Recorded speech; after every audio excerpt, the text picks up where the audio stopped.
हे बच्चास, welcome back to physics लड़की। So आज की इस वीडियो में हम डिस्कस कर रहे हैं case study type questions from chapter number 3 current electricity. इससे पहले वाले वीडियोस में हम कवर कर चुके हैं chapter number 1 and chapter number 2 से class 12th physics case study type questions as well as assertion and reason type questions. अगर आपने ये वीडियोस नहीं देखी है तो इसकी लिंक नीचे आपको डिस्क्रिप्शन बॉक्स में मिल जाएगी।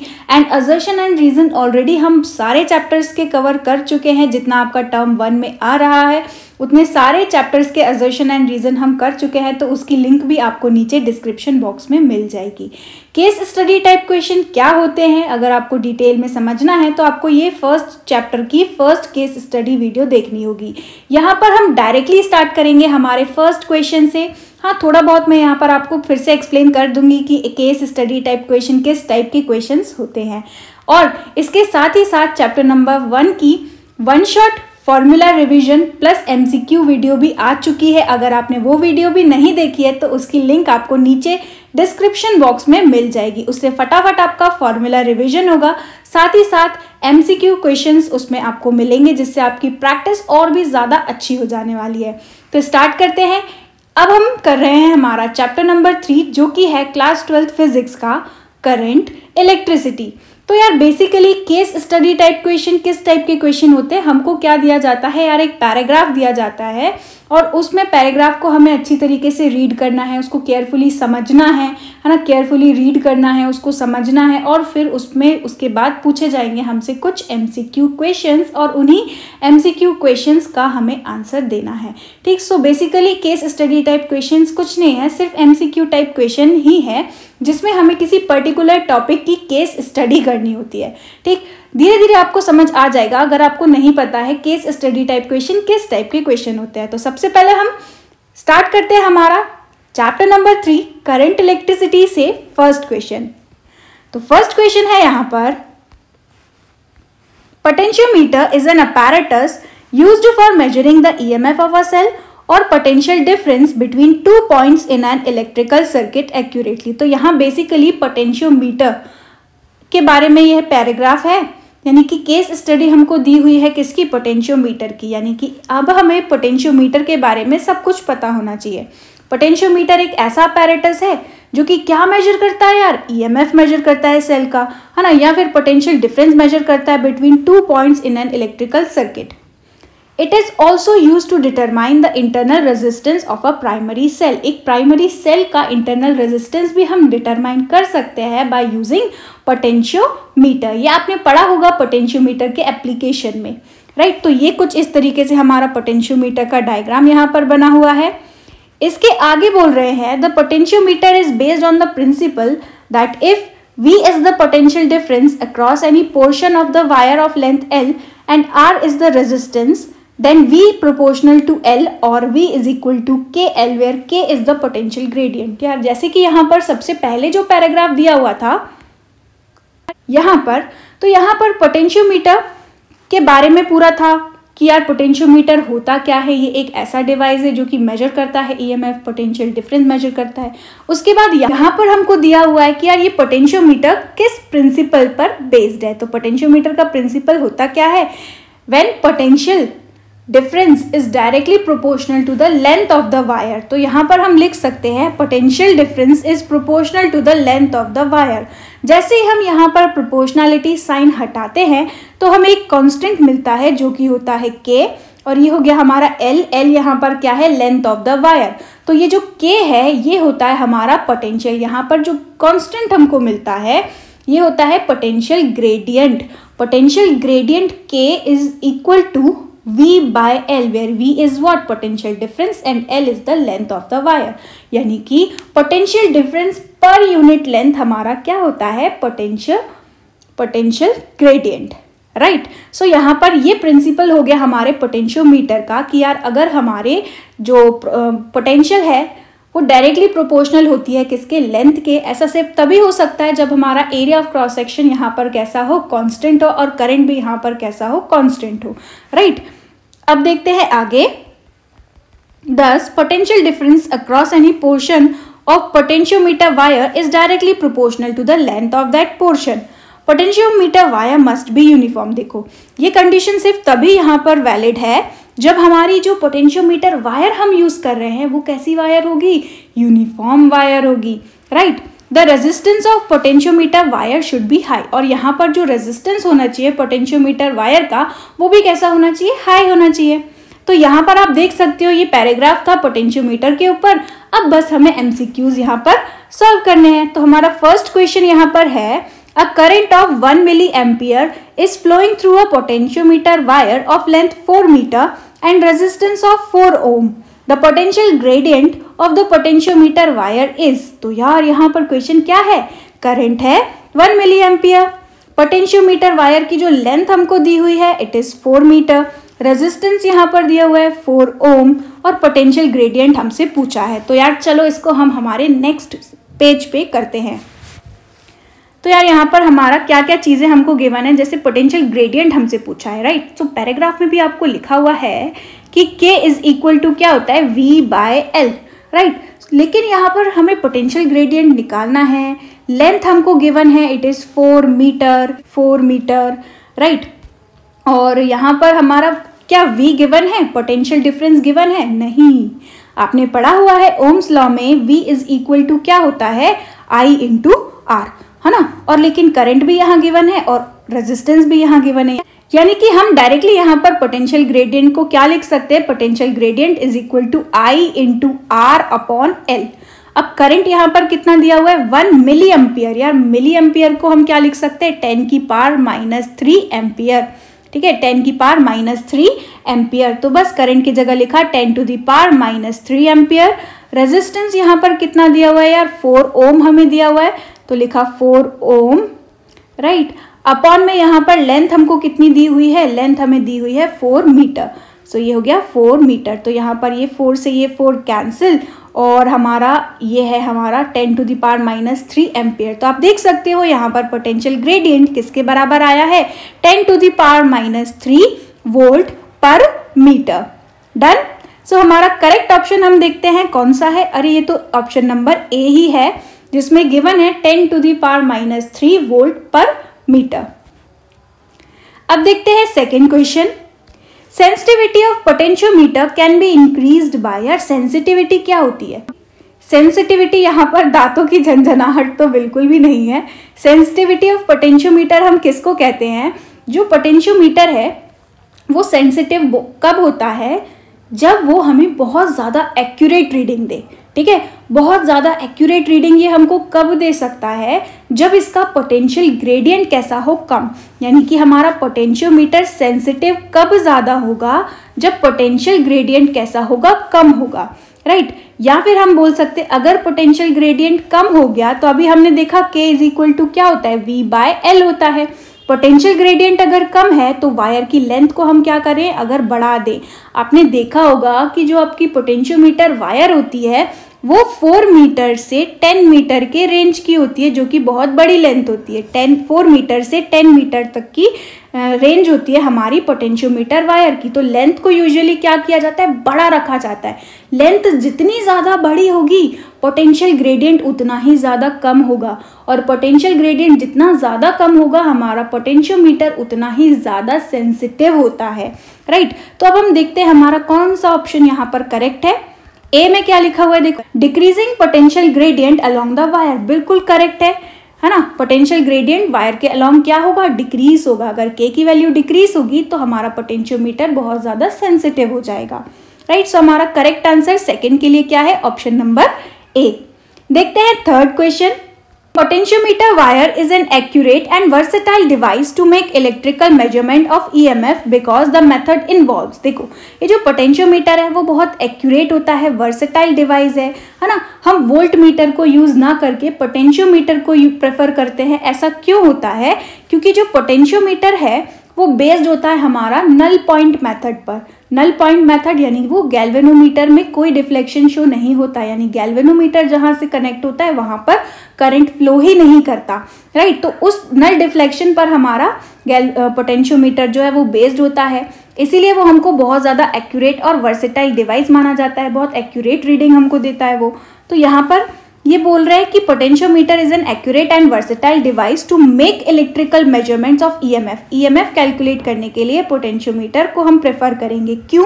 क्योंकि पोटेंशियोमीटर में पोटेंशियल ग्रेडियंट होता है? नहीं, ऐसा तो कुछ भी नहीं पढ़ा हमने। क्योंकि it involves a condition of no current flow through the galvanometer. बिल्कुल सही बात है यार, कोई करंट हमारा गैल्वेनोमीटर में से फ्लो नहीं होता, और इसी के हेल्प से ही तो हम क्या निकाल सकते हैं, EMF of a cell calculate कर सकते हैं यूजिंग पोटेंशियोमीटर, राइट। सो हमारा करेक्ट आंसर यहाँ पर क्या होगा, ऑप्शन नंबर बी। देखते हैं fourth question. In a potentiometer experiment, the balancing length is 8 meter when the two cells E1 and E2 are joined in series. अगर हमने दो सेल E1 और E2 को सीरीज में ज्वाइन किया है तो जो बैलेंसिंग लेंथ है वो हमको कितनी मिल रही है यार, 8 metre. When the two cells are connected in opposition, the balancing length is 4 metre. जब हमने इन्हीं दोनों को ऑपोजिट पोलैरिटी से हमने उसको क्या किया, ज्वाइन किया, तब जो बैलेंसिंग लेंथ हमको मिल रही है इट इज 4 मीटर। सो हमें क्या फाइंड करना है यहाँ पर, the ratio of EMF of the two cell E1 upon E2। हमें E1 अपॉन E2 फाइंड करना है। तो चलो इसको हम करते हैं हमारे नेक्स्ट स्लाइड में। यहाँ पर क्या बोला है, देखो बैलेंसिंग लेंथ 8 है, कब, जब दो सेल्स हमारे सीरीज में कनेक्ट है। तो देखो दो सेल्स हमारे सीरीज में कनेक्ट है, सपोज करते एक सेल हमारा ये हो गया E1, ठीक है, और ये हो गया हमारा दूसरा सेल E2। कुछ इस तरीके से अगर हमारे सेल कनेक्टेड है ना, सीरीज में कनेक्टेड है, तो हमारा नेट ईएमएफ जो यहाँ पर होगा it will be equal to E1 plus E2। और आपने पढ़ा होगा E इज इक्वल टू क्या होता है, K इंटू L, राइट। तो यहाँ पर जो हमारा पोटेंशियल ग्रेडियंट होगा वो तो सेम ही होने वाला है, राइट। सो यहाँ पर हम डायरेक्टली लिखते हैं K इंटू L, ठीक है। और लेंथ हमारी यहाँ पर कितनी गिवन है, L1, यानी कि 8 मीटर। अब क्या कर दिया यार, इन सेल्स की पोलैरिटी को रिवर्स कर दिया, यानी कि एक सेल तो ऐसा ही है ना, E1 हमारा ऐसा ही है, लेकिन E2 को कुछ इस तरीके से कनेक्ट किया है। आप देख सकते हो ये हमारा E1 और ये हमारा E2। पहले E2 देखो किस तरीके से कनेक्ट था, पॉजिटिव और नेगेटिव, इस बार नेगेटिव और पॉजिटिव, राइट। यानी कि पहले नेगेटिव पॉजिटिव इस तरीके से कनेक्टेड है सेल। तो सारे हम E1 प्लस E2 करके नेट ईएमएफ निकालते हैं, ठीक। लेकिन अब क्या होगा, अब जो हम नेट ईएमएफ निकालेंगे वो नेट ईएमएफ किसके बराबर होगा, अगर E1 को हम पॉजिटिव ले रहे हैं तो E2 को हमें कैसा लेना होगा, नेगेटिव लेना होगा, क्योंकि इस बार वो कैसा कनेक्ट है, कुछ इस तरीके से ऑपोजिट डायरेक्शन में कनेक्टेड है। तो हम लिखेंगे E1 minus E2 is equal to, gradient यहाँ पर कैसा रहेगा, सेम, इसलिए K, और लेंथ कितनी हो गई, L2। तो देखो E1 plus E2 is equal to यहाँ पर K, L1 हमारा कितना है, L1 हमें गिवन है 8, राइट। और L2 हमें कितना गिवन है, अगर हम इसको डिवाइड करें सेकेंड इक्वेशन से, यानी कि हम लिख सकते हैं E1 माइनस E2 और इज इक्वल टू में कितना है K, सेकेंड लेंथ हमारी कितनी है 4। तो यहाँ पर आप देख सकते हो K से K कैंसिल हो गया, यहाँ पर 4 से 8 कैंसिल हो गया। तो हमारी इक्वेशन कुछ ये बच रही है, हमारी इक्वेशन कुछ ये बच रही है, देखो 1 into E1 plus E2, 2 into E1 minus E2, right. So हम इसको यहाँ पर लिख लेते हैं, फिर से हम इसको लिख लेते हैं फिर से। हमारी जो इक्वेशन बच रही है वो कुछ इस तरीके से है, E1 plus E2 is equal to 2 E1 minus E2, right. और इसको अगर हम सॉल्व करें तो हमें क्या मिलेगा, देखो E1 plus E2 is equal to 2 E1 minus 2 E2। अब यहाँ से माइनस 2 E2 को उठा करके इस तरफ लेके आएंगे और E1 को उठा करके उस तरफ लेके आएंगे, तो हमें क्या मिलने वाला है, हमें मिलने वाला है 1 प्लस 2 यानी कि 3 E2 is equal to 2 E1 minus E1, यानी कि हमें मिलेगा E1। और हमें रेशियो आप देख सकते हो निकालना है E1 अपॉन E2 का, तो यहाँ से हमें मिलने वाला है E1 upon E2 is equal to 3 upon 1, यानी कि 3:1। सो हमारा करेक्ट आंसर यहाँ पर क्या है, ऑप्शन नंबर डी। रेशियो क्या आया है E1 अपॉन E2 का, it is 3 upon 1। I hope आपका भी आंसर करेक्ट आया हो, आप भी कॉपी और पेन लेकर के बैठे हो और सॉल्व कर रहे हो। अगर नहीं तो अब कॉपी और पेन लेकर के बैठो और सॉल्व करो। ठीक है, और फिर चेक करते जाओ आपका आंसर करेक्ट है या नहीं। देखते हैं next question. Potentiometer is properly set, the balancing length L for a cell is obtained. If the current through the potentiometer wire is decreased, then the balancing length A decreased, B is increased, C is not changed, D becomes half. तो यार यहाँ पर क्या बोल रहे हैं, अगर potentiometer को हमने प्रॉपरली सेट किया है तो बैलेंसिंग लेंथ हमको L मिल रही है, right. And now if the current through the potentiometer wire is decrease, अगर हमने क्या किया है, करंट को क्या कर दिया, डिक्रीज कर दिया। तो यार अभी हमने देखा potential gradient is equal to V by L होता है, या फिर हम लिख सकते हैं K is equal to V की जगह पर हम लिख सकते हैं I into R by L। तो यहाँ पर हम क्या कर रहे हैं, करंट को डिक्रीज कर रहे हैं। अरे करंट को अगर हम डिक्रीज करेंगे तो पोटेंशियल ग्रेडियंट भी हमारा क्या हो जाएगा, डिक्रीज हो जाएगा। और वो सेल जिसका हम EMF कैलकुलेट कर रहे हैं उसके लिए हम क्या लिखते थे, E is equal to K into L, right. तो यार अगर K की वैल्यू यहाँ पर डिक्रीज हो रही है यार, क्योंकि जिस सेल का EMF हम डिटरमाइन कर रहे हैं तो यार यहाँ पर उसका EMF जो है वो तो चेंज नहीं होगा, EMF तो कांस्टेंट ही रहना है, क्योंकि करंट डिक्रीज कर गया यानी पोटेंशियल डिक्रीज कर गया। पोटेंशियल की वजह से हमारा जो K है वो भी क्या कर गया, डिक्रीज कर गया। और K अगर डिक्रीज कर रहा है यानी कि L जो होगी बैलेंसिंग लेंथ, उसको हमें क्या करना होगा, इंक्रीज करना होगा ताकि हमारा जो EMF है सेल का वो कैसा रहे, कांस्टेंट, राइट। सो यहाँ पर करेक्ट आंसर हमारा क्या होगा, option number B, that is increased. I hope आपको ये क्वेश्चन समझ आया हो। इसके बाद देखते हैं हमारा नेक्स्ट क्वेश्चन, जो कि है metals have a large number of free electrons nearly 10 to the power 28 पर क्यूबिक मीटर। 1 मीटर क्यूब में मेटल्स के पास कितने नंबर ऑफ फ्री इलेक्ट्रॉन्स होते हैं, 10 to the power 28। In the absence of electric field, average terminal speed of the electron in random motion at room temperature is of the order 10 to the power 5 metre पर second. यहाँ पर क्या बोल रहे हैं, अगर इलेक्ट्रिक फील्ड अभी हमने नहीं दी है उस कंडक्टर में, उस मेटल में, है ना, in absence of electric field जो इलेक्ट्रॉन्स हैं उनकी स्पीड, यहाँ हम बोले टर्मिनल स्पीड जो होती है, या हम बोले थर्मल स्पीड जो होती है वो कितनी होती है, 10 to the power 5। Thermal speed जो होती है इलेक्ट्रॉन की, इलेक्ट्रॉन रूम टेम्परेचर पे क्या करते हैं, रैंडम मोशन करते हैं, तो उनकी स्पीड कितनी होती है, 10 to the power 5 मीटर पर second. When a potential difference V is applied across the two ends of a given conductor, the free electrons in a conductor experience a force and are accelerated towards the positive end of the conductor। यार देखो होता क्या है, conductor के अंदर free electrons होते हैं बहुत सारे, मेटल के अंदर बहुत सारे फ्री इलेक्ट्रॉन्स है, कितने, 10 to the power 28 पर मीटर क्यूब। 1 मीटर क्यूब में 10 to the power 28 होते हैं। अब अगर हमने यहाँ पर इलेक्ट्रिक फील्ड जो है वो अप्लाई नहीं की है, इलेक्ट्रिक फील्ड यहाँ पर नहीं है, तो हमारे जो इलेक्ट्रॉन्स हैं उन पर किसी भी तरीके का कोई भी फोर्स नहीं लगेगा, यानी कि इलेक्ट्रॉन्स जैसे रूम टेम्परेचर पे थर्मल वेलोसिटीज, थर्मल स्पीड के साथ जैसे रैंडम मोशन कर रहे हैं वैसे ही करते रहेंगे, ठीक है। लेकिन अगर हमने पोटेंशियल डिफरेंस यहाँ पर इस कंडक्टर के अक्रॉस अप्लाई कर दिया ना, जैसे ही यहाँ पर पोटेंशियल डिफरेंस आ जाएगा, एक इलेक्ट्रिक फील्ड सेटअप हो जाएगी कुछ इस तरीके से, positive terminal of the battery से negative terminal of the battery तक एक इलेक्ट्रिक फील्ड सेटअप हो जाएगी।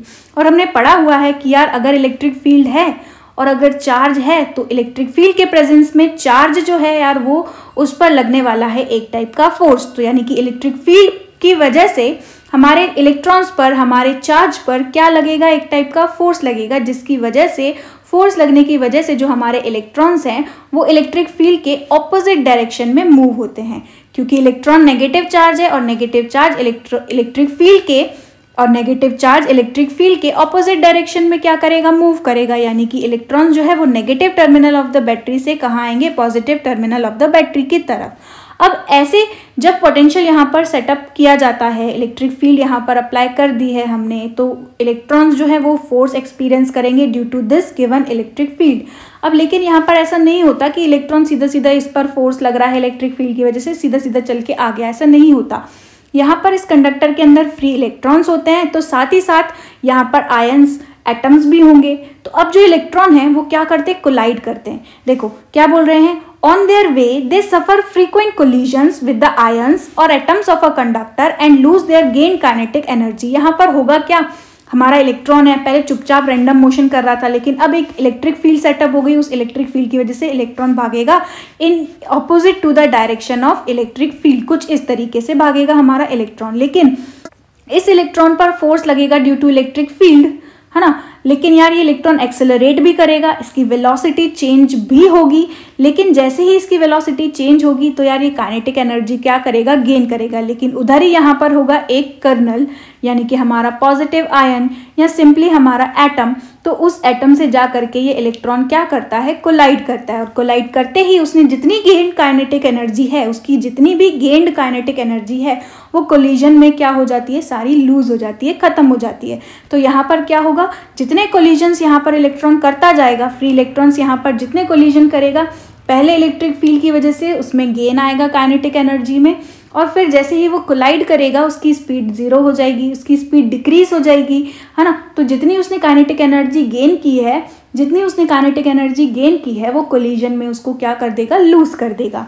After each collision the free electrons are again accelerated due to electric field towards the positive end of the conductor and lose their gain kinetic energy in the next collision with the ions of the conductor. ऐसा हमारे electrons के साथ होता रहेगा, है ना। जहां पर उसने लूज कर दी काइनेटिक एनर्जी, वापस फिर उस पर फोर्स लगाएगी इलेक्ट्रिक फील्ड, फिर उस फोर्स लगने से वो इलेक्ट्रिक फील्ड जो हमारा इलेक्ट्रॉन होगा वो फिर से in opposite to the direction of electric field भागेगा, फिर से उसकी काइनेटिक एनर्जी गेन होगी, लेकिन फिर वो कोलिजन करेगा और फिर उसकी काइनेटिक एनर्जी वापस खत्म हो जाएगी। तो इस तरीके से हमारा इलेक्ट्रॉन डायरेक्टली नेगेटिव से पॉजिटिव टर्मिनल पर नहीं आ रहा, बल्कि इस तरीके से ड्रिफ्ट करते हुए आ रहा है, राइट। तो इसी वेलोसिटी को, इसी एवरेज वेलोसिटी को हम बोल रहे हैं, इसी टोटल वेलोसिटी को हम बोल रहे हैं ड्रिफ्ट वेलोसिटी।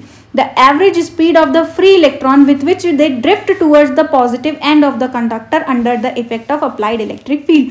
इलेक्ट्रिक फील्ड जो हमने अप्लाइड की है उसके इफेक्ट में जो इलेक्ट्रॉन इस तरीके से ड्रिफ्ट करते हुए आगे बढ़ रहा है, ऐसी स्पीड को हम बोलते हैं drift speed of the electrons. I hope आपको ये समझ आया हो।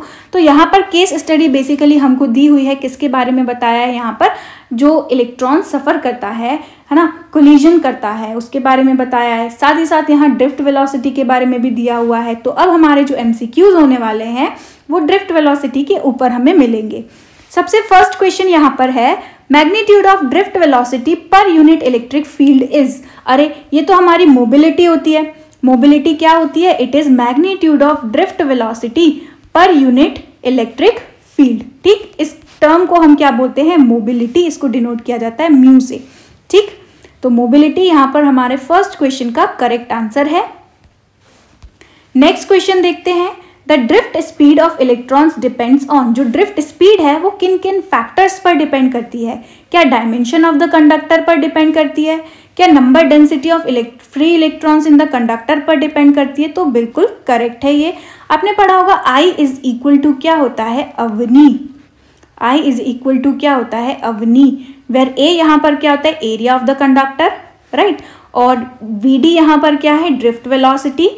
N क्या है? नंबर डेंसिटी या इलेक्ट्रॉन डेंसिटी। और E हमारा क्या होता है? बेसिक यूनिट ऑफ चार्ज या फंडामेंटल यूनिट ऑफ चार्ज। अब यहाँ पर अगर हम ड्रिफ्ट वेलोसिटी का रिलेशन देखें तो हमारा drift velocity is equal to I upon ANE। तो यहाँ पर आप देख सकते हो एरिया पर भी डिपेंड कर रहा है, N यानी कि नंबर डेंसिटी पे भी डिपेंड कर रहा है, यानी कि हमारे दोनों ही ऑप्शंस यहाँ पर कैसे हैं?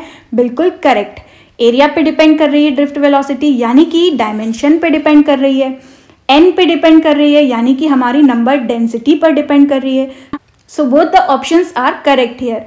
सो यहाँ पर करेक्ट आंसर होगा हमारा C, both A and B। Third question देखते हैं। We are able to obtain fairly large current in a conductor because. हमारे कंडक्टर में हमको लार्ज करंट मिलता है, वो किस वजह से मिलता है? A, electron drift speed is usually very large. नहीं, ड्रिफ्ट वेलोसिटी लार्ज नहीं होती है ना, लार्ज ड्रिफ्ट वेलोसिटी नहीं होती है। ड्रिफ्ट वेलोसिटी तो हमारी 10 टू द पावर -4 या फिर 10 टू द पावर -5 मीटर पर सेकेंड ही होती है। B, the number density of free electrons is very high and this can compensate for the low values of electron drift speed and a very small magnitude of electron charge। यहाँ पर क्या बोल रहे हैं कि जो हमारी नंबर डेंसिटी होती है फ्री इलेक्ट्रॉन्स की वो बहुत ज़्यादा होती है, and this can compensate for the low values of the electron drift speed and a very small magnitude of electron charge। अगर हम यहाँ देखें करंट का रिलेशन तो हमने पढ़ा हुआ है current I is equal to अवनी, राइट। तो यहाँ पर हमारा बोल रहे हैं करंट ज़्यादा हमको कैसे मिलेगा यार, क्योंकि एरिया तो सेम ही है। ड्रिफ्ट वेलोसिटी यहाँ पर कैसी होती है, कम होती है, ठीक। लेकिन यहाँ पर जो n की वैल्यू होती है ये हमारा कैसा होता है, बहुत ज़्यादा। यहाँ पर नंबर डेंसिटी कैसी होती है, बहुत ज़्यादा होती है। और नंबर डेंसिटी के ज़्यादा होने की वजह से ये जो ड्रिफ्ट वेलोसिटी की कमी है ना, ड्रिफ्ट वेलोसिटी की वैल्यू जो कम है यहाँ पर, और साथ ही साथ जो E हमारा बेसिक यूनिट ऑफ चार्ज उसकी वैल्यू भी कैसी होती है, स्मॉल होती है, ठीक। तो यहाँ पर जो करंट हमारा मैक्सिमम होता है वो किसकी वजह से होता है, वो हमारा n की वजह से होता है, क्योंकि कंडक्टर में नंबर ऑफ इलेक्ट्रॉन जो है वो बहुत ज़्यादा होते हैं, तो नंबर डेंसिटी भी उसमें कैसी होती है, बहुत ज़्यादा। जितनी ज़्यादा नंबर ऑफ डेंसिटीज होगी, जितनी ज़्यादा नंबर डेंसिटी यानी जितनी ज़्यादा इलेक्ट्रॉन की डेंसिटी होगी उतना ही ज़्यादा हमको करंट देखने को मिलेगा। यानी कि बी ऑप्शन यहाँ पर कैसा है, करेक्ट है बिल्कुल। Number density of free electron is very high, n की वैल्यू कैसी होती है, बहुत ज़्यादा हाई होती है।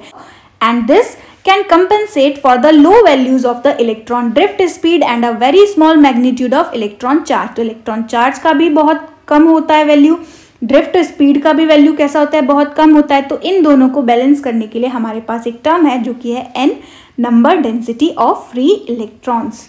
इस वजह से हमारा करंट जो है वो हमको कैसा मिलता है, लार्ज मिलता है, ठीक। सो करेक्ट आंसर यहाँ पर क्या होगा, ऑप्शन नंबर बी। देखते हैं fourth question. Drift speed of electrons in a conductor is very small. Drift speed कैसी होती है, बहुत स्मॉल होती है।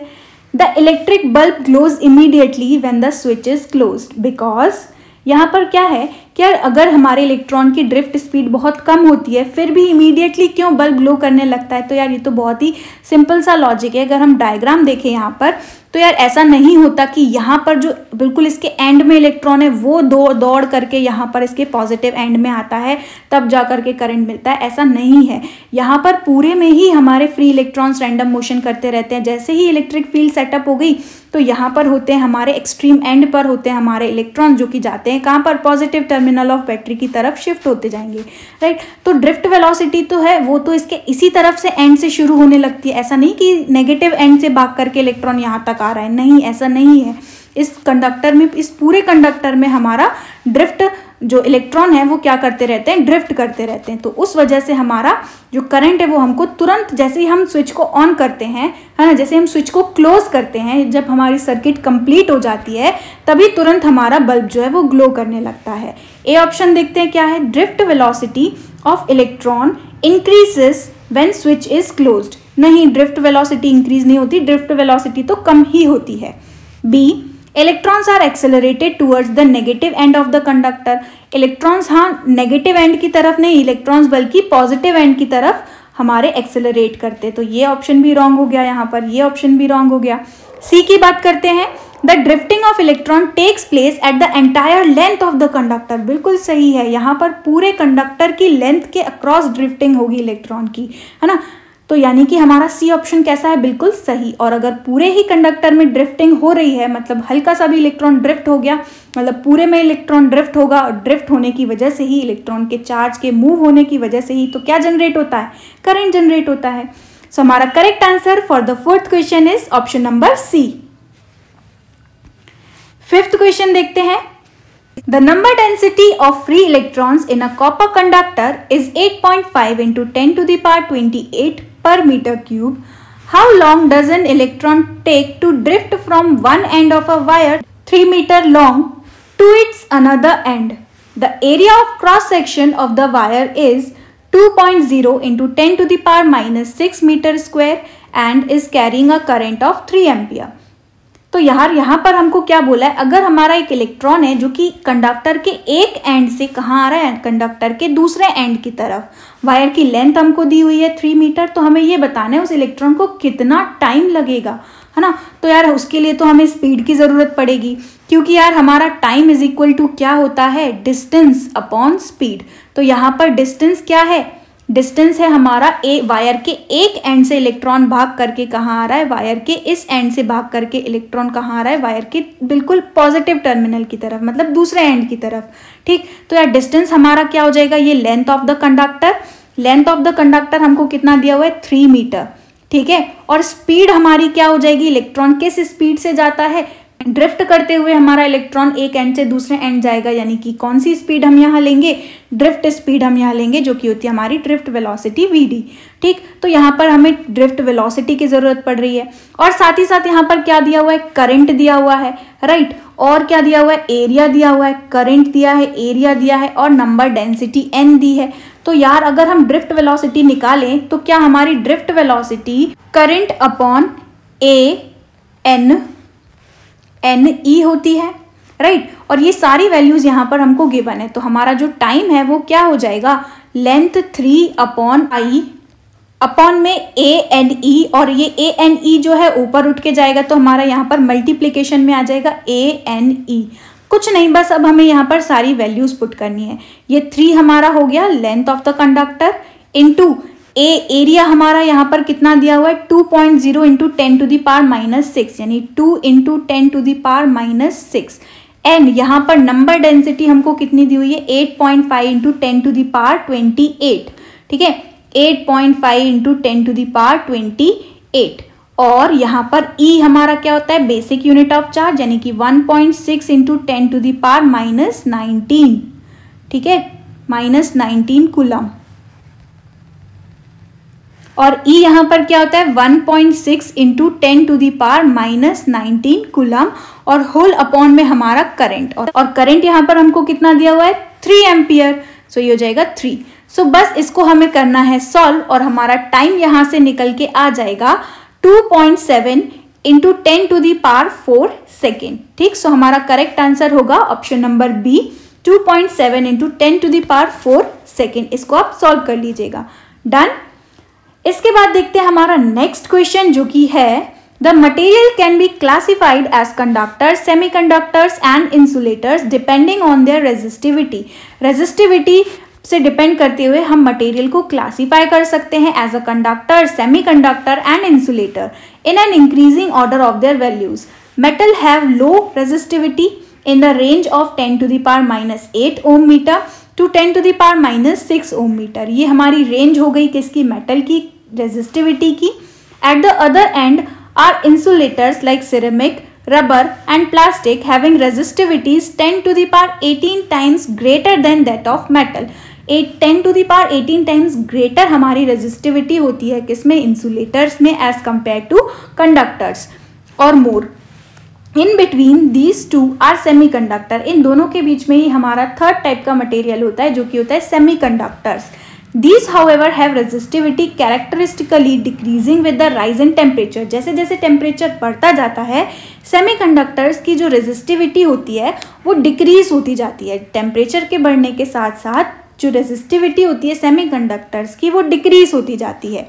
The resistivity of semiconductor can be decreased by adding a small amount of suitable impurities। इसके अलावा भी सेमीकंडक्टर की रेजिस्टिविटी को हम डिक्रीज कर सकते हैं by adding a suitable amount of impurities। यहाँ पर impurities मतलब होता है डोपिंग, है ना, सेमीकंडक्टर impurities हम ऐड करते हैं।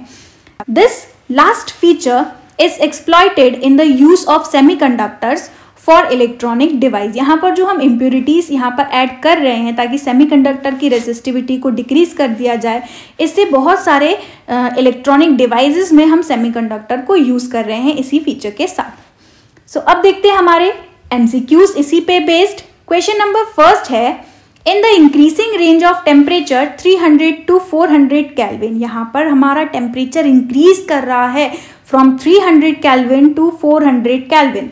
The resistance of the copper and silicon respectively. तो हमारा जो कॉपर है वो क्या है, एक मेटल, और सिलिकॉन है वो हमारा क्या है, एक सेमीकंडक्टर। तो ये आपको पता होना चाहिए, कॉपर एक मेटल है। तो आपने पढ़ा होगा कि जैसे जैसे टेम्परेचर इंक्रीज करता है, जो रेजिस्टिविटी है कंडक्टर की वो भी क्या होने लगती है, इंक्रीज होने लगती है ना। आपने ग्राफ देखा होगा, है ना, ये हो गया हमारा टेम्परेचर, ये हो गया हमारा रेजिस्टिविटी या रेजिस्टेंस। तो रेजिस्टेंस हमारा क्या होता जाता है, मेटल में इंक्रीज करता जाता है। तो हमारा कॉपर में कैसा होगा, लीनियर इंक्रीज होगा।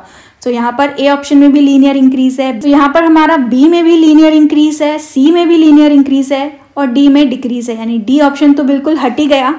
अब हम देखते हैं हमारा ए बी सी में से कौन सा ऑप्शन यहाँ पर करेक्ट है। सिलिकॉन की अगर हम बात करें तो सिलिकॉन होता है यार सेमीकंडक्टर, और सेमीकंडक्टर में जैसे जैसे हमारा टेम्परेचर बढ़ता जाता है ना, यहाँ पर लिखा भी हुआ है कि हमारा राइज इन टेम्परेचर होता है तो सेमीकंडक्टर की रेजिस्टिविटी क्या कर जाती है, डिक्रीज कर जाती है। और वो जो डिक्रीज करती है वो कुछ इस तरीके से डिक्रीज करती है, राइट। ये रेजिस्टिविटी हो गई और ये हमारा टेम्परेचर हो गया, ये हमारा टेम्परेचर हो गया। तो कुछ इस तरीके से हमारी जो रेजिस्टिविटी है वो डिक्रीज करेगी, यानी कि एक्सपोनेंशियल होगी ना, यानी लीनियर नहीं होगी बल्कि एक्सपोनेंशियल होती है, ठीक। सो हमारा एक्सपोनेंशियल डिक्रीज होगा। सो करेक्ट आंसर यहाँ पर क्या है, option number C, linear increase for copper and exponential decrease for silicon. I hope आपको ये क्वेश्चन समझ आया हो। फर्स्ट क्वेश्चन का करेक्ट आंसर है सी। देखते हैं सेकेंड क्वेश्चन।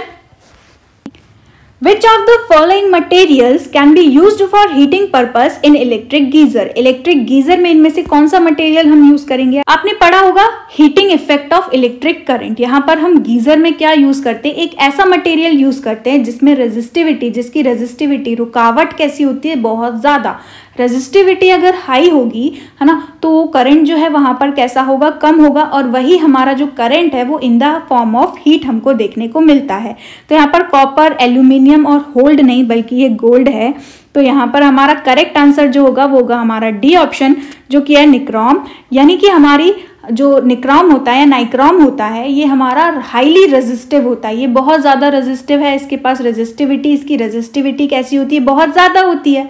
और रेजिस्टिविटी अगर इसकी कैसी होती है, रेजिस्टिविटी अगर इस निक्रोम की कैसी होती है, बहुत ज़्यादा होती है, तो ये करंट को बहुत ज़्यादा हद तक रोक सकता है, करंट को रोकेगा और वही हमारा इलेक्ट्रिक जो एनर्जी है वो कन्वर्ट होता है हीट एनर्जी में, राइट। सो हमारा करेक्ट आंसर यहाँ पर है option number D. Third question देखते हैं। The IV graph for material given at two different temperatures, the correct relation between T1 and T2 is. तो यहाँ पर हमारा T1 ये है और T2 ये है। तो यार सिंपली यहाँ पर हम देख सकते हैं स्लोप हमारा क्या रिप्रेजेंट कर रहा है, टेम्परेचर, ठीक। टेम्परेचर हमारा रिप्रेजेंटेड है किससे, बाय द स्लोप। तो यार यहाँ जहां पर हमारा जो एंगल है वो कैसा होता है, ज्यादा, यहाँ पर θ1 जो है वो कैसा है, ज्यादा। एंगल जहां पर ज्यादा होगा वहां पर स्लोप की वैल्यू कैसी होती है, बहुत ज्यादा। यानी कि इस ग्राफ से हम देखकर बता सकते हैं कि T1 should be greater as compare to T2। Angle जहां पर कैसा होगा, कम होगा, वो टेम्परेचर हमारा, वो स्लोप हमारा कैसा होता है, कम होता है, राइट। सो हमारा करेक्ट रिलेशन होगा टेम्परेचर का, T1 is greater as compare to T2। So correct option है यहाँ पर option number A, T1 is greater than T2। Question number 4 देखते हैं। Resistance of a wire at 20 degree Celsius is 20 ohm and at 500 degree Celsius is 60 ohm. At what temperature its resistance is 25 ohm. यहाँ पर हमें क्या बोल रहे हैं कि देखो यहाँ पर अगर हम देखें तो R1 हमारा क्या है, रेजिस्टेंस हमारा पहला है 20 ओम और उस पर जो टेम्परेचर है हमारा it is given 20 degree Celsius. अब टेम्परेचर जब हमारा कितना है 500 डिग्री सेल्सियस, तो रेजिस्टेंस हमारा कितना है 60, यानी कि R2 अगर हमारा कितना है 60 ओम, तब हमारा टेम्परेचर कितना दिया हुआ है हमको, T2 हमारा टेम्परेचर हमें दिया हुआ है 500 डिग्री सेल्सियस। अब यहाँ पर तीसरी चीज और पूछ ली कि अगर हमारा रेजिस्टेंस यानी कि R3 हमारा अगर क्या हो गया 25, ठीक, ओम, तो हमें टेम्परेचर T3 यहाँ पर बताना है। तो यार सिंपली अगर हम यहाँ पर इसका कोएफिशिएंट निकालें, टेम्परेचर कोएफिशिएंट, इस मटेरियल का हम टेम्परेचर कोएफिशिएंट निकालें, तो हम लिख सकते हैं हमारा फॉर्मूला होता है alpha is equal to R2 minus R1 upon R1 T2 minus T1। बस यही फॉर्मूला यूज करेंगे हम दोनों के लिए, कंपेयर करेंगे हमारे R1 से और हम यही फॉर्मूला यूज करेंगे क्योंकि मटेरियल सेम है, यानी कि कोएफिशिएंट जो है हमारा वो कैसा रहेगा, सेम। दोनों ही यहाँ पर पहले हम इन दो टेम्परेचर को, रेजिस्टेंस को कंपेयर करेंगे, तो यहाँ पर हमारा कोएफिशिएंट जो होगा वो जो आएगा वही कोएफिशिएंट हमारा इन दो रेजिस्टेंस और टेम्परेचर को कंपेयर करने पे होगा, है ना। तो यानी कि हम दोनों के अल्फा को क्या कर सकते हैं, दोनों अल्फा कैसे होंगे, सेम होंगे, यानी हम दोनों इक्वेशन को क्या कर सकते हैं, इक्वेट कर सकते हैं। तो कुछ नहीं, हम इसको फटाफट सॉल्व करने के लिए कुछ इस तरीके से सॉल्व करेंगे। देखो सबसे पहले हमारा अगर हम R2 माइनस R1 करें तो R2 हमारा कितना है 60 ओम, R2 हमारा है 60 ओम, तो R2 की जगह पर हमने लिखा है 60 माइनस R1 हमारा अगर हम देखें तो कितना है 20 ओम, R1 की जगह पर रखा हमने 20 ओम अपॉन R1 फिर से कितना है 20। फर्स्ट टेम्परेचर हमारा 20 है, सेकेंड टेम्परेचर 500 है, राइट। सो यहाँ पर हमने रखा 500 माइनस 20, ठीक। ये हो गया हमारा अल्फा दो टेम्परेचर का, दो टेम्परेचर से हमने निकाला है, दो टेम्परेचर पर रेजिस्टेंस से हमने निकाला है। ये हमारी फर्स्ट वैल्यू हो गई अल्फा की, जो कि बराबर होगा किसके, अब इन दोनों को कंपेयर करके हम अल्फा की वैल्यू निकालेंगे, राइट। सो यहाँ पर फिर से हम यही फॉर्मूला यूज करेंगे, इस बार सेकेंड टेम्परेचर और सेकेंड रेजिस्टेंस हमारा क्या हो जाएगा, ये 3, ठीक। तो R2 यानी कि यहाँ पर R3 हमारा क्या होगा 25, ये रख दिया हमने 25 माइनस सेकेंड रेजिस्टेंस यहाँ पर कितना है 20 ओम, सॉरी फर्स्ट रेजिस्टेंस यहाँ पर कितना है 20 ओम, तो ये रखा 20 अपॉन R1 फिर से कितना है 20। टेम्परेचर T2 यहाँ पर हमें कैलकुलेट करना है, तो हमने लिखा T3 माइनस T1 हमारा कितना है टेम्परेचर 20 डिग्री सेल्सियस, तो यहाँ पर रखा हमने 20। कुछ नहीं, बस इसको हम सॉल्व कर देंगे। यहाँ पर 20 से ये 20 कैंसिल, 25 माइनस 20 हमारा आएगा 5 और 60 माइनस 20 हमारा आएगा 40। तो यहाँ से 5 1 जा एंड 5 8 जा, राइट। सो हमारी इक्वेशन जो यहाँ पर हमको मिल रही है it is 8 multiplied by T3 minus 20, 8 multiplied by T3 minus 20 is equal to 500 minus 20 हमारा क्या हो जाएगा, 500 माइनस 20 हमारा हो जाएगा 480, राइट। और 8 1 जा एंड दिस इज 8 6 जा 48। सो यहाँ पर हमें मिलेगा T3 temperature is equal to 20 minus में है, उस तरफ जाएगा तो 60 में प्लस हो जाएगा, यानी कि फाइनल जो हमारा टेम्परेचर हमें T3 मिला है इट इज 60 प्लस 20 यानी कि 80 डिग्री सेल्सियस। तो हमारा करेक्ट ऑप्शन हम देखते हैं कौन सा आंसर यहाँ पर करेक्ट है, ऑप्शन नंबर डी यहाँ पर करेक्ट है, 80 degree Celsius is the right answer. I hope आपको ये क्वेश्चन समझ आया। कुछ नहीं, अगर आपको नहीं समझ आया तो आप सिंपल अल्फा निकाल लीजिए पहले, है ना, पहले दो टेम्परेचर को कंपेयर करके अल्फा आप निकाल लीजिए, फिर बाकी का जो दो वहां पर गिवन है उससे आप अल्फा निकाल लीजिए। तो इस तरीके से भी आप सॉल्व कर सकते हो, है ना। फर्स्ट अल्फा की वैल्यू आप सेकंड वाले इक्वेशन में पुट कर देना। तो यहाँ पर हमने फटाफट डायरेक्टली इनको इक्वेट करके सॉल्व कर दिया, ऐसे भी आप सॉल्व कर सकते हो। देखते हैं हमारा next question, product of resistivity and conductivity of a conductor depends on. ये तो किसी पे भी डिपेंड नहीं करता, यहाँ पर करेक्ट आंसर है हमारा नन ऑफ दीज। अगर हम रेजिस्टिविटी देखें तो ये हमारा रेजिस्टिविटी रो और कंडक्टिविटी देखें तो हमारा कंडक्टिविटी क्या होता है सिग्मा। तो बोल रहे हैं इन दोनों का प्रोडक्ट किस पे डिपेंड करेगा, अरे हमारा कंडक्टिविटी क्या होता है रेसिप्रोकल ऑफ रेजिस्टिविटी, यानी कि हम लिख सकते हैं रो इंटू 1 अपॉन रो, और ये इससे कैंसिल आउट होगा तो इसका जो प्रोडक्ट है वो हमको कितना मिलने वाला है 1, जो कि क्या है एक कांस्टेंट है जो कि डिपेंड नहीं करता, है ना, किसी पे भी डिपेंड नहीं करता। तो यहाँ पर हमारा करेक्ट आंसर होगा नन ऑफ दीज। इसके बाद देखते हैं हमारा fourth question, an electric cell is a source of energy that maintains a continuous flow of charge in a circuit. Obviously जो हमारा इलेक्ट्रिक सेल है वही तो सोर्स ऑफ एनर्जी है जो कि क्या मेंटेन करता है continuous flow of charge in a circuit. It changes chemical energy into electrical energy. वो हमारा केमिकल एनर्जी, सेल हमारा केमिकल एनर्जी से हमको क्या बना के देता है electrical energy. It has 2 electrodes, positive electrode, negative electrode as shown in the figure. यहाँ पर हमको फिगर में शो किया गया, एक होता है हमारा पॉजिटिव इलेक्ट्रोड और दूसरा होता है हमारा नेगेटिव इलेक्ट्रोड।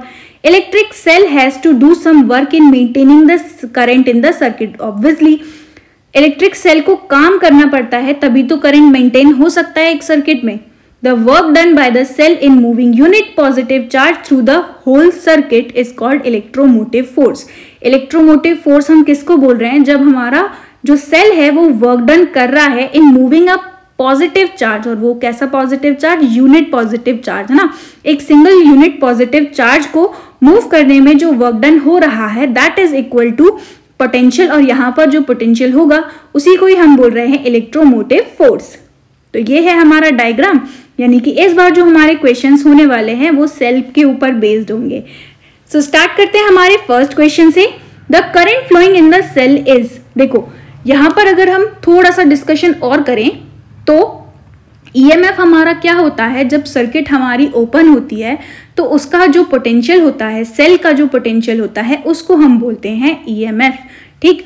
और टर्मिनल पोटेंशियल हमारा क्या होता है, जो हमारी सर्किट के अक्रॉस होता है उसको हम बोलते हैं टर्मिनल वोल्टेज या टर्मिनल पोटेंशियल, ठीक। ईएमएफ हमारा क्या होता है, जब कोई भी करंट फ्लो नहीं होता है सर्किट में तब जो उस सेल के पास पोटेंशियल होता है उस पोटेंशियल को हम बोलते हैं ईएमएफ।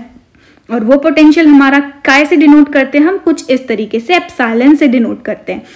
अगर हम यहाँ पर देखो रिलेशन देखें तो हमें करंट का रिलेशन पूछा है, तो हमने पढ़ा हुआ है यार V इज इक्वल टू क्या होता है, I इंटू आर, या फिर I इज इक्वल टू क्या होता है, V अपॉन आर। अब क्योंकि यहाँ पर हम सेल के टर्म्स में बात कर रहे हैं तो यार अगर सेल है हमारे पास तो एक सेल के पास इंटरनल रेजिस्टेंस होता है जिसको हम बोलते हैं स्मॉल r, और सर्किट में कैपिटल R होता है जो कि होता है एक्सटर्नल रेजिस्टेंस जो कि कनेक्ट होता है उस सर्किट से। अगर हम यहाँ डायग्राम बनाए तो कुछ इस तरीके का हमारा डायग्राम बनता है। ये हो गया हमारा सेल, इसके साथ यहाँ पर लगा रहता है इंटरनल रेजिस्टेंस, ये हो गया ईएमएफ E, और यहाँ पर हमारा लगा हुआ रहता है एक एक्सटर्नल रेजिस्टेंस जो कि है हमारा कैपिटल R, ठीक। और इसके इस एंड के अक्रॉस, जो इस सर्किट के अक्रॉस जो वोल्टेज होता है उसको हम बोलते हैं टर्मिनल वोल्टेज। और ये ईएमएफ हमारा क्या होता है, जब कोई भी इस सर्किट में करंट फ्लो नहीं करेगा तब जो उस सेल का ईएमएफ होता है, उस सेल का जो पोटेंशियल होता है उसको हम बोलते हैं ईएमएफ डिनोटेड बाय एप्सिलॉन। और आर क्या है, resistance in the cell itself, internal resistance. तो यहाँ पर सिंपली अगर हम करंट निकाले तो यार पोटेंशियल हमारा क्या हो गया, ईएमएफ E अपॉन आर हमारा क्या है, यहाँ पर रेजिस्टेंस अगर हम देखें तो दो रेजिस्टेंसेस हैं हमारे पास, एक है आर, दूसरा है कैपिटल आर। तो यहाँ हमारा करेक्ट रिलेशन क्या बन रहा है, I is equal to E upon small r plus r, right. इसको फिर से लिखते हैं, देखो हमने लिखा है I is equal to potential यहाँ पर हमारा क्या है EMF E upon total resistance यहाँ पर क्या होगा R प्लस R। तो कुछ इस तरीके से हमारा करंट जो है वो इसके अंदर होगा। तो करेक्ट रिलेशन जो है हमारा वो कौन सा है, option number first, that is I is equal to E upon R plus R, where small r क्या है, internal resistance of the cell, R क्या है, capital R, external resistance connected across the circuit. So correct option यहाँ पर है option number A। देखते हैं second question. When two electrodes of a cell are immersed in an electrolytic solution, the charges are exchanged between positive electrode and electrolyte solution only. B. Negative electrode and electrolyte only. Both electrode and electrolyte, यार देखो यहाँ पर दोनों electrode जो है वो दोनों ही electrode में जो है चार्जेस का एक्सचेंज होता है, इलेक्ट्रोड्स में भी और साथ ही साथ इलेक्ट्रोलिटिक सॉल्यूशन में भी, ठीक। तो करेक्ट आंसर जो होगा वो होगा हमारा ऑप्शन नंबर C। देखते हैं next question. The maximum current that can be drawn from the cell is for, maximum current हमारा, करंट हमें कैसा चाहिए, मैक्सिमम।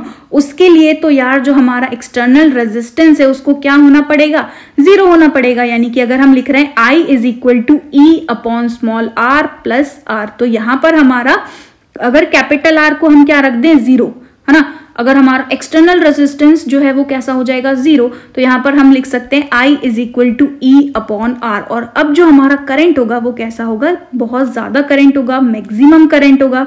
क्यों, क्योंकि यहाँ पर रेजिस्टेंस कैसा हो गया, 0 हो गया। रुकावट कैसी हो गई, बहुत कम, तो ऑब्वियसली रेजिस्टेंस कैसा हो जाएगा, करंट हमारा कैसा हो जाएगा, मैक्सिमम हो जाएगा। यानी कि करेक्ट ऑप्शन यहाँ पर क्या है, ऑप्शन नंबर C। अगर रेजिस्टेंस 0 हो जाएगा तो करंट जो होगा वो हमारा क्या हो जाएगा, सर्किट में मैक्सिमम हो जाएगा। फोर्थ क्वेश्चन है व्हेन R इज इन्फिनाइट। अब यहाँ पर बोल रहे हैं अगर हमने R को क्या करा, इन्फिनाइट कर दिया तो पोटेंशियल डिफरेंस बताना है। तो यार टर्मिनल वोल्टेज हमें यहाँ बताना है। टर्मिनल वोल्टेज क्या होता है, E minus I R, right. So हमारा यहाँ पर अगर R, कैपिटल R, अगर हम देखें I is equal to E upon R plus capital R होता है, तो यहाँ पर अगर हमारा रेजिस्टेंस जो है वो इन्फिनाइट हो गया, रेजिस्टेंस जो है वो इन्फिनिटी हो गया, इन्फिनाइट हो गया, तो करंट यहाँ पर हमारा क्या हो जाएगा, जीरो। करंट अगर हमारा जीरो हो गया यानी कि potential will be equal to EMF E, right. अगर हम किसी वैल्यू को इन्फिनिटी से डिवाइड करें तो यहाँ पर ऑब्वियसली हमको क्या मिलेगा, जीरो मिलेगा। सो करंट हमारा कैसा हो जाएगा, जीरो। यार आप खुद ही सोच के देखो, अगर रेजिस्टेंस सर्किट में आर की वैल्यू कैसी है, सर्किट में बहुत ज्यादा है, इन्फिनाइट है, तो पोटेंशियल डिफरेंस हमारा किसके बराबर हो जाएगा, ईएमएफ के बराबर हो जाएगा, है ना।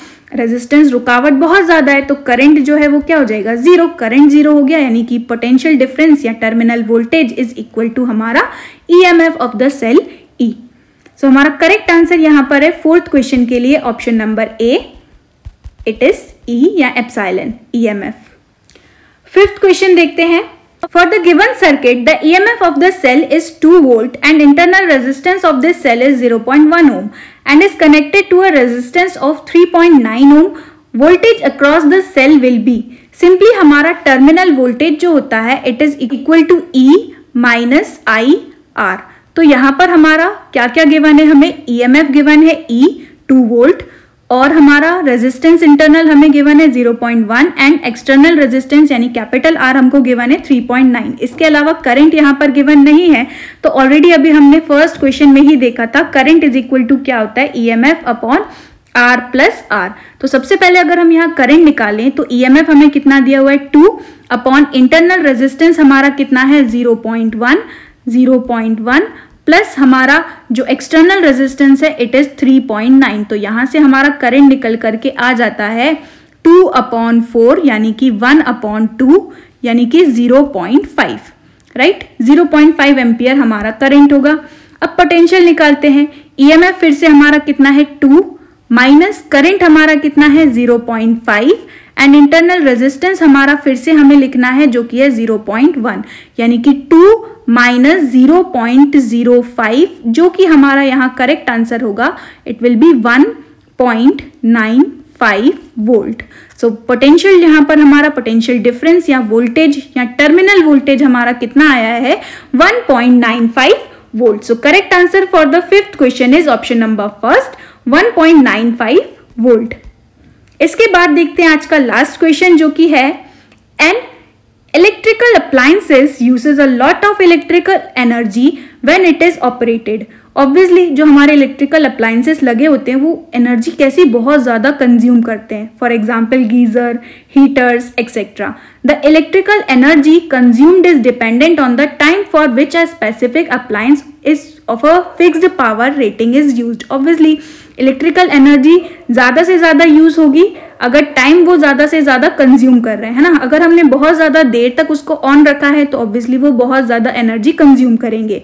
However, the energy used in hour is denoted as, जो हमारी कमर्शियल यूनिट होती है वो होती है kilowatt hour and 1 kilowatt hour कितना होता है 36 इंटू 10⁵ जूल होता है। इसको हम बोलते हैं 1 यूनिट। इस एनर्जी को हम बोलते हैं, ये एनर्जी जो कि 1 घंटे में 1 आवर में यूज होती है, इसको हम बोलते हैं 1 यूनिट, कंप्लीट 1 यूनिट, ठीक। यानी 1 किलोवाट आवर हमारा 1 यूनिट होता है। Different electrical appliances have different power consumption which is mentioned in the device clearly।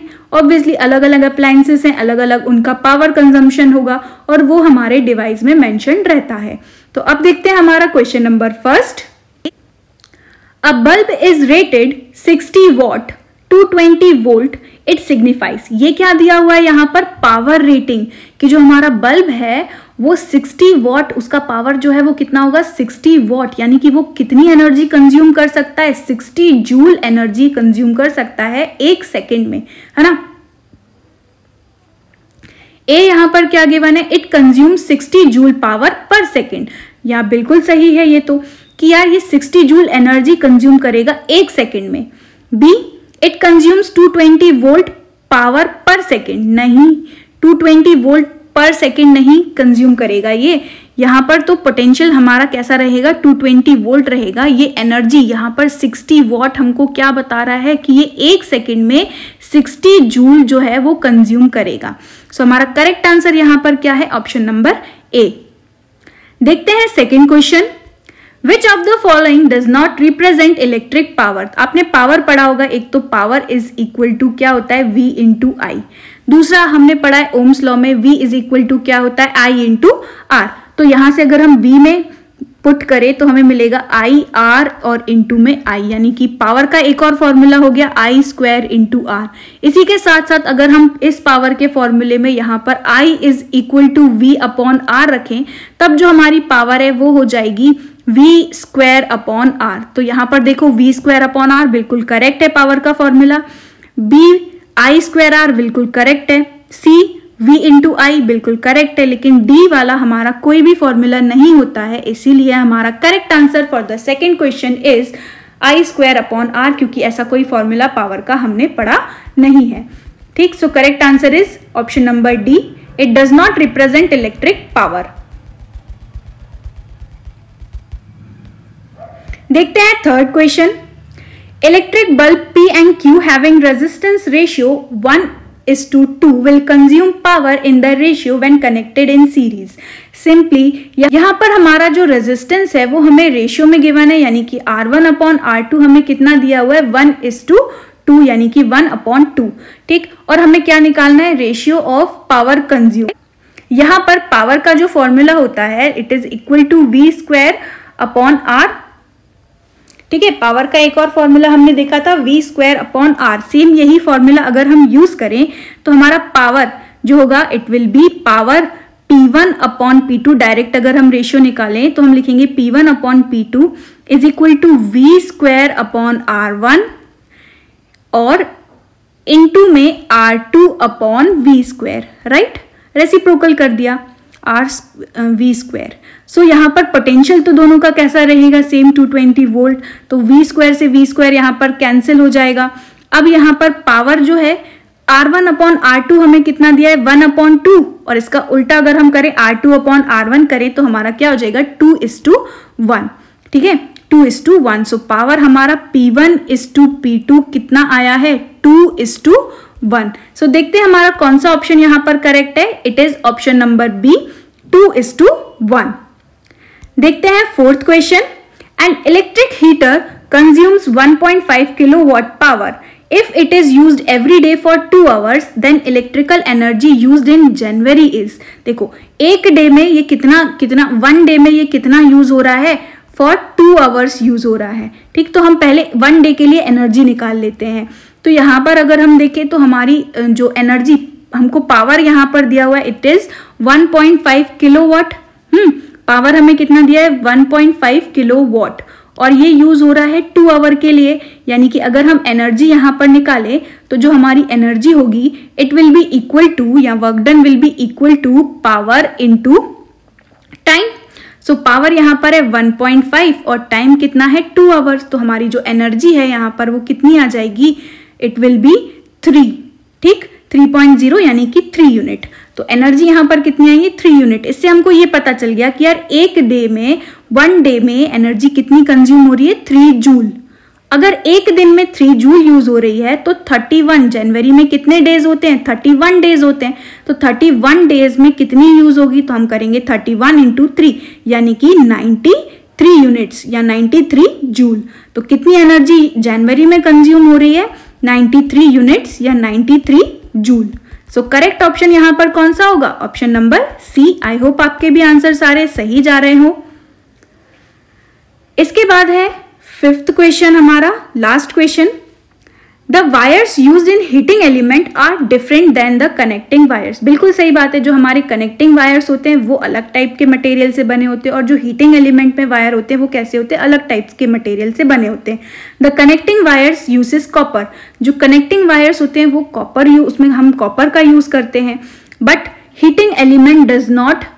लेकिन हम हीटिंग एलिमेंट में कॉपर का यूज नहीं करते हैं। रीजन हमें बताना है, क्या कॉपर एक्सपेंसिव होता है इसलिए? नहीं, अगर एक्सपेंसिव होता तो हम कनेक्टिंग वायर्स में क्यों यूज करते। B, copper heats very fast. Copper जो है उसमें हीटिंग कैसी होती है, बहुत ज्यादा फास्ट होती है। Copper is poor conductor of heat, तो नहीं है, बी हमारा ऑप्शन जो है वो फॉल्स है या रॉन्ग है। D, copper has very low resistivity. Copper की जो रेजिस्टिविटी होती है वो कैसी होती है, लो होती है। यही हमारा परफेक्ट रीजन होगा इस आंसर के लिए क्यों?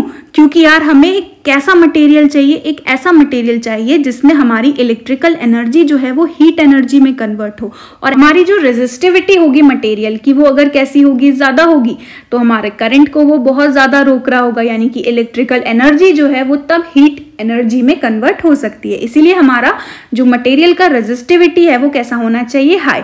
और कॉपर का रेजिस्टिविटी हाई नहीं होता है बल्कि लो रेजिस्टिविटी होता है, इसलिए हम कॉपर को यूज नहीं कर सकते as a heating element, right. क्योंकि H इज इक्वल टू हमारा क्या होता है, I स्क्वायर RT।